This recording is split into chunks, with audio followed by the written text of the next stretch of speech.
Hey, I'm golf broadcaster Matt Adams. The updated and expanded second edition of my book, The Golf Round I'll Never Forget, Golf's Biggest Stars Recall Their Finest Moments, is now available. Readers can expect to march with Arnie's Army at the 1960 U.S. Open, relive Jack Nicklaus's remarkable 1986 Masters win, and be amazed by the Tiger Slam. The Golf Round I'll Never Forget, Golf's Biggest Stars Recall Their Finest Moments. Pick it up where fine books are sold, including BarnesandNoble.com and Amazon.com.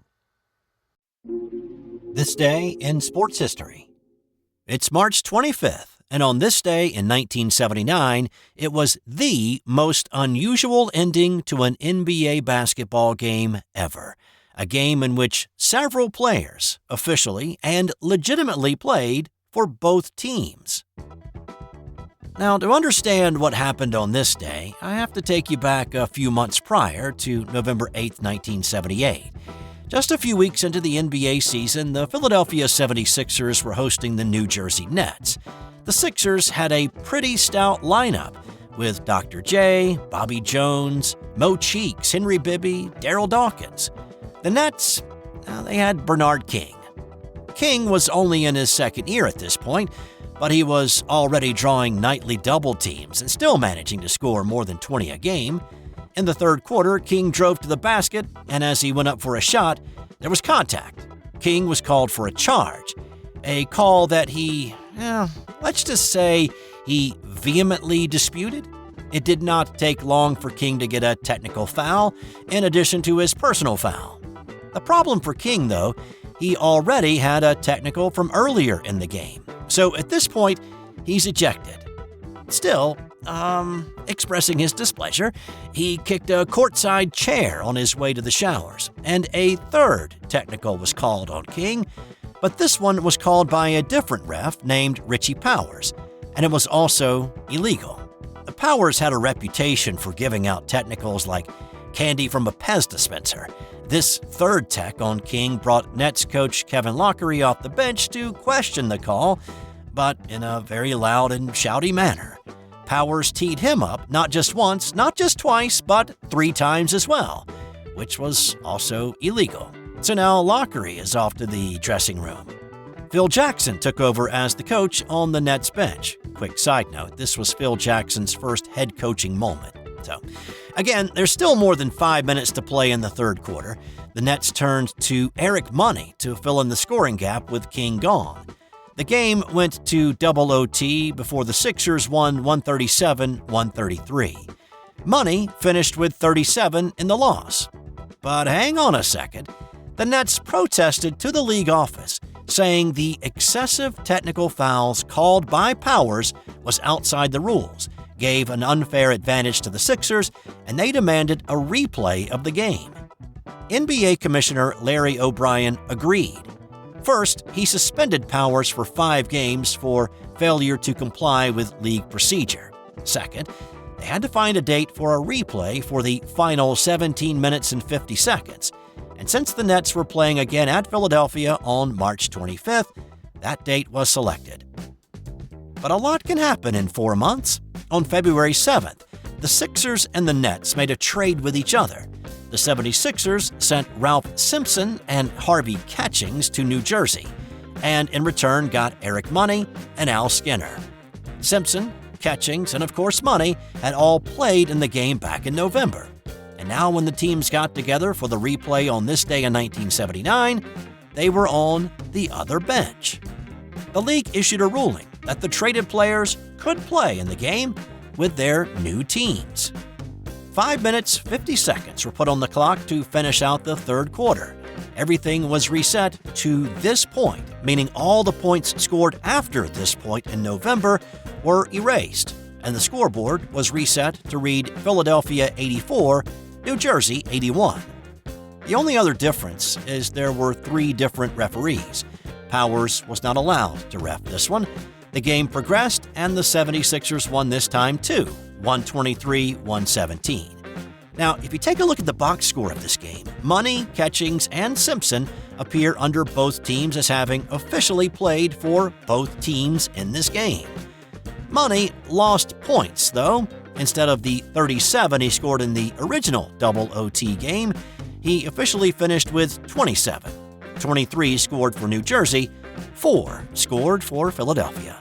He was the only one out of the traded players to score in the makeup portion, and so Money went down in NBA history as the only player to play and score for both teams in the same game. After this one ended, the teams refreshed for the originally scheduled ball game for this date, a game the Sixers also won. Philly and New Jersey met later that year in the first round of the NBA playoffs, with the Sixers winning that series as well. Also on this day, in 1961, it was a wild one in the NCAA tournament as St. Joe's beat Utah 127-120 in quadruple overtime. It's tied for the longest tournament game in NCAA history, and there hasn't been one that's lasted 4 OTs since. Utah's Bill McGill scored 34 points and pulled down 14 rebounds. McGill was the first black player to play at Utah. St. Joe's was led by Jack Egan's 42 points and 16 rebounds. This was the old third-place game, by the way. St. Joe's had lost to Ohio State 2 nights before, and Utah was beaten by eventual national champ Cincinnati. The bronze medal game was played until 1981. But here's the thing. St. Joe's win in this game was vacated because of the 1961 points shaving scandal. I've talked about the 1951 scandal that swept up CCNY and other schools in the New York area, but this scandal dwarfed that one. In the 61 scandal, 476 players were implicated in fixing 43 games between 1957 and 1961. 3 of those players played at St. Joe's: Egan, the man who scored 42 in the win, Frank Mashevsky, and Vincent Kempton. Those 3 took a total of $2,750 to shave points in several games that season and were expelled from St. Joe's a month later. In 1935, Babe Ruth hit his final home run of his career. Well, he actually hit 3 of them on this day, playing for the Boston Braves. He played his final game on the 30th. And in 1973, Wilt Chamberlain played his last game, scoring only a point, but grabbing 18 rebounds.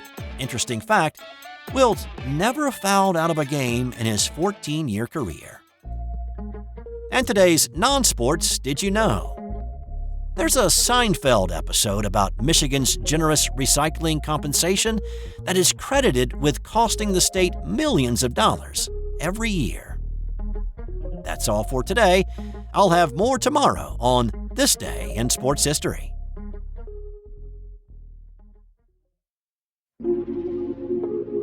This has been an original Thrive Suite production. Hey there, sports history fan. This is Arnie Chapman, a.k.a. the Football History Dude, and I hope that you enjoyed this recent episode presented by the Sports History Network and were able to learn some good old-fashioned sports history knowledge nuggets. I started the Sports History Network back in 2020 with the mission to help podcasters find a community of like-minded sports history nerds, as well as helping aspiring podcasters to start their own shows. We have a little bit over 30 shows on the network right now covering all sorts of sports history, but as far as I'm concerned, we're just at the toothpick in the ocean moment, that can't even figure it out because there's so much more coming.